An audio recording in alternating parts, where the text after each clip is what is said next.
Kulileksyonan mo lang ako dahil kay Steve. Hindi. Tanggap ko na. Uy. Oo nga. Ang totoo nga niya, humingi pa ako extra baon kay Mama para sa inyong dalawa. Para mas romantic yung date niya. Miss, thank you. Hindi mo alam kung gaano mo ako pinasaya ngayon. Ngayon, totoong masaya na ako dahil alam kong masaya ka sa akin. Ito talaga. Ang drama-drama. Thank you. Ano ba to? Maya, surprise. Sarap yan. Nakain ng best friend mo at meron pang ganito, ha? Ganun lang talaga yun. Siyempre, concern siya sa akin. Kaya ikaw, mag-iingat ka. Diba hanggang ngayon pa ba kinay-question mo yung feelings ko sa'yo?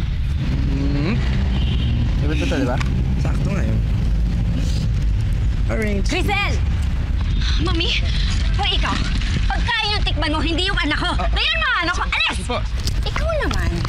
Malinaw ang usapan natin, di ba? Hindi ko in-expect na kaya ko na akong suwayin ngayon. Ano bang gusto mo? Maaga ka rin mabuntis? Pagkatapos, iwan na ng lalaki ng basta-basta na lang?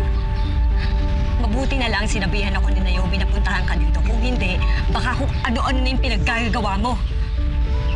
Diretso ng bahay pagkatapos ng klase.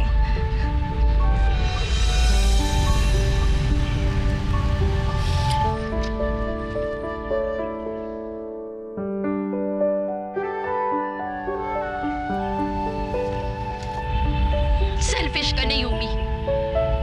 Bakit kasi hindi ka na lang maging masaya para sa akin? Nung high school tayo, kahit crush ko din si Gab, nagpaka-best supporting actress ako para sa'yo. Bakit hindi mo yan magawa? Tapos may gana ka pang tawagin akong best? Bakit? Gawain ba ng best friend yung ginawa mo? Niloko mo ko.